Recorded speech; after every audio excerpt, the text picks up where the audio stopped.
Assalamualaikum warahmatullahi wabarakatuh. Kami dari kelompok 2, mata kuliah struktur data dan algoritma. Di sini kami akan mempresentasikan hasil tugas akhir kita, yaitu bertemakan tree. Jadi yang kita ambil ini adalah Famling. Sebelumnya sebelumnya izinkan memperkenalkan diri. Saya Dianti Pratiwi dengan NIM akhir 016. Saya Maria Agatha Metrajati dengan 3 digit terakhir 189. Saya Afifah dengan NIM 3 digit terakhir 202.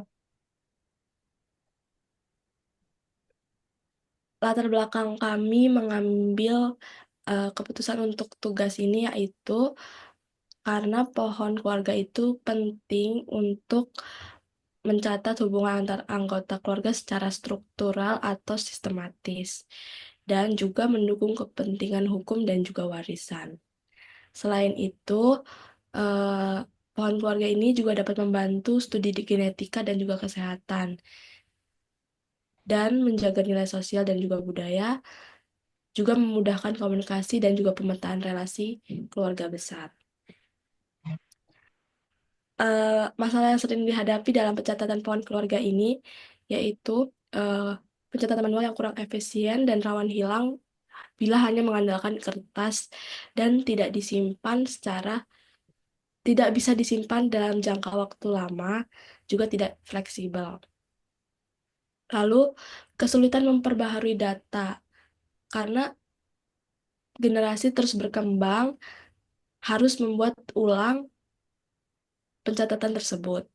Nah, visualisasi hubungan tidak jelas juga dapat membingungkan karena tingkat terjadinya kesalahan lebih sering terjadi. Lalu, tidak ada fitur interaktif dan pengelolaan data. Selain itu juga, sulit membagikan dan juga menyimpan informasi secara digital.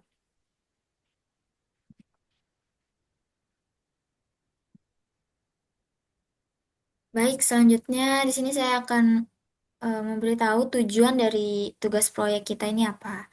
Jadi yang pertama kita nih membuat ini karena kita ingin ada visualisasi interaktifnya. Jadi tampilan pohon ini nanti mudah dipahami dan menarik. Selanjutnya adalah manajemen data keluarga yang mudah. Jadi aplikasi ini tuh gampang untuk penambahan, penghapusan, dan pengeditan anggota keluarga. Selanjutnya adalah struktur pohon fleksibel. Struktur ini nanti akan mendukung relasi keluarga kompleks dengan struktur data yang efisien. Selanjutnya adalah penyimpanan otomatis. Penyimpanan ini nanti diformat dengan format JSON dan dia akan menyimpan dan memuat data secara praktis. Oke, next. Oke, selanjutnya struktur data yang digunakan. Jadi struktur data yang kami gunakan itu adalah struktur data general tree. Alasan pemilihannya itu karena general tree itu cocok untuk mempresentasikan hubungan keluarga yang kompleks. Jadi dalam satu keluarga ini nanti kan nggak mungkin ya anaknya cuma ada satu. Mungkin bisa aja lebih dari satu dan itu nggak cocok kalau misalnya kita pakai binary tree. Selanjutnya alasan pemilihannya itu karena mewakili hubungan hierarki secara fleksibel. Setiap node bisa memiliki individu dan terhubung ke anak, pasangan, atau cabang keluarga lainnya. Selanjutnya adalah dia ini lebih natural untuk struktur keluarga real life. Dia tidak membatasi jumlah keturunan dan bisa menyesuaikan pola relasi yang beragam. Next. Oke, kelebihan dari general tree ini yang pertama adalah fleksibel dalam menambah atau menghapus anggota keluarga. Jadi nanti ketika pakai general tree ini akan mudah untuk menambahkan anak baru, pasangan, atau memodifikasi struktur pohon. Selanjutnya adalah struktur dinamis dan scalable. Maksudnya itu karena di sini dia itu bisa terus dikembangkan seiring bertambahnya data keluarga. Selanjutnya itu visualisasi lebih jelas untuk keluarga besar. Jadi, setiap level itu menunjukkan satu generasi, memudahkan pembacaan hubungan.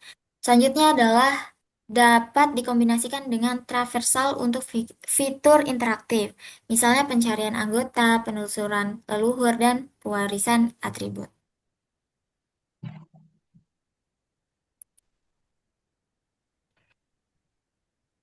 Nah, selanjutnya saya akan melanjutkan penjelasan dari teman saya, yaitu algoritma yang diimplementasikan pada proyek kami. Yang pertama itu ada traversal tree, di mana traversal tree itu digunakan untuk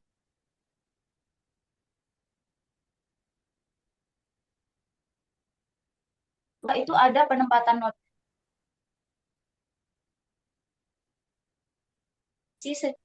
Baik, saya akan melanjutkan penjelasan dari teman saya, yaitu algoritma yang diimplementasikan pada proyek kami.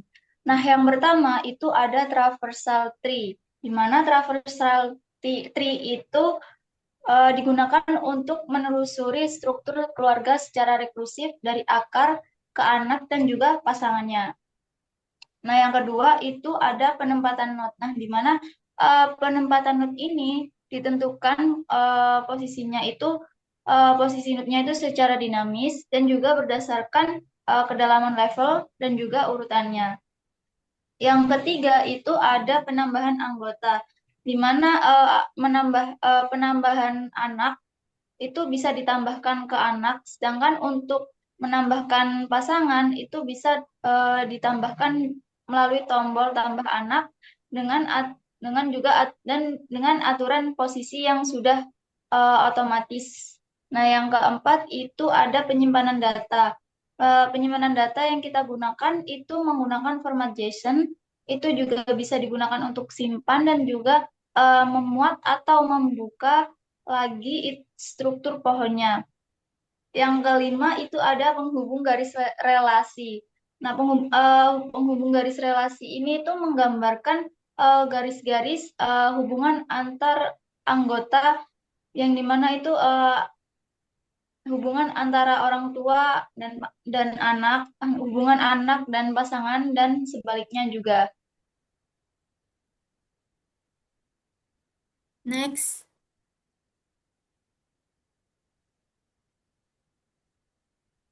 Oh iya, maaf. Nah, berikut beberapa kode program yang ada di eh, proyek kami.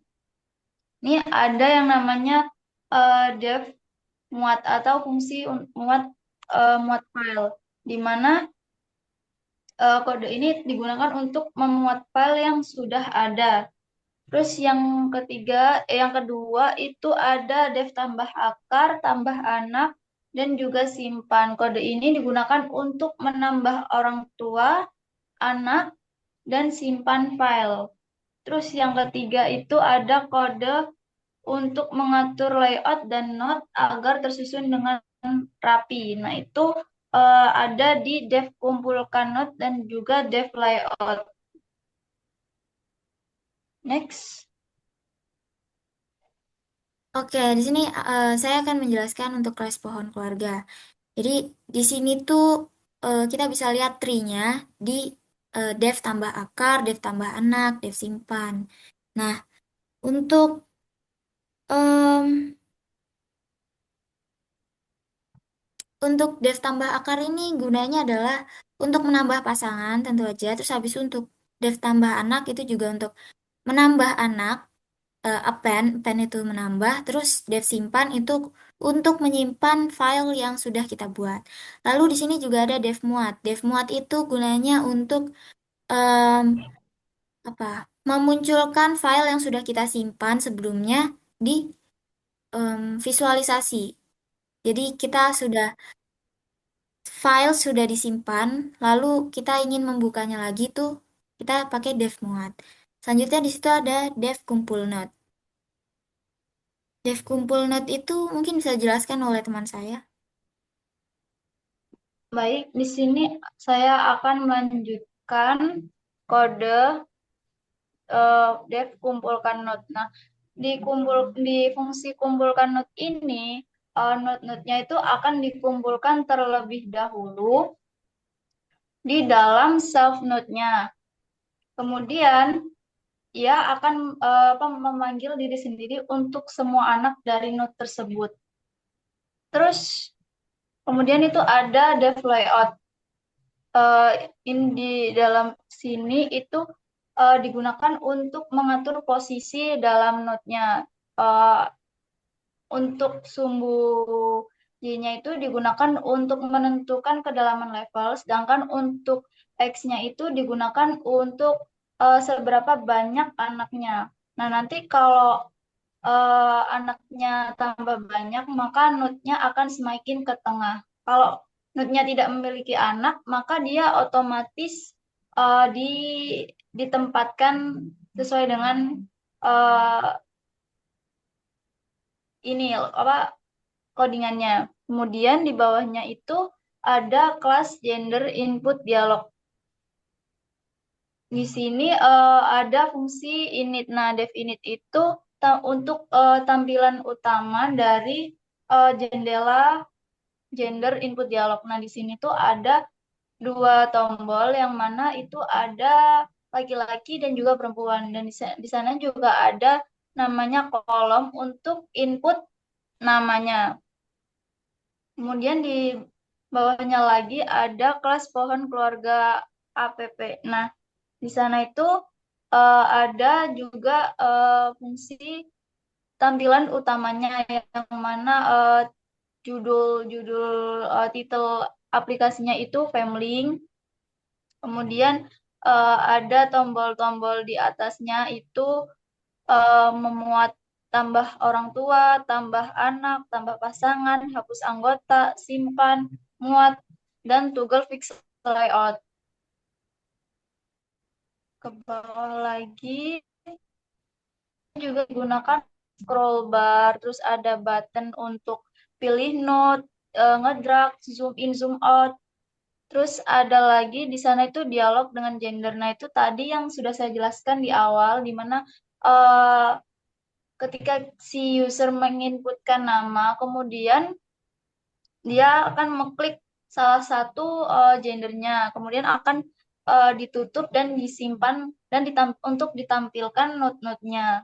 Eh, jadi dev canvas ini berfungsi untuk update jadi dev update canvas ini berfungsi untuk mengupdate setiap kali ada perubahan di dalam GUI-nya tersebut. Nah, perubahan-perubahan ini termasuk dari perubahan penambahan anak, penambahan pasangan, dan juga menghapus anggota dan lain sebagainya. Lalu pilih node ini untuk kita pilih anggota yang mau kita tambah anak, tambah pasangan, atau atau hapus anggota. Lalu di sini ada drag node, release node, zoom, door pen, start pen, dan start pen ini untuk membantu peletakan si node-nya tersebut, dan juga ada yang membantu untuk zoom ini, dan start door pen membantu untuk scroll bar dan zoom si kanvasnya.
Kesimpulan dari proyek yang udah kami buat itu program ini dibuat untuk membuat pohon keluarga dengan menggunakan struktur data tree dan algoritma traversal rekursif. Dengan itu program ini bisa menambahkan anggota keluarga dan juga menampilkan silsilah keluarga secara visual dan juga terstruktur. Sekian dari kelompok kami, kurang lebihnya mohon maaf.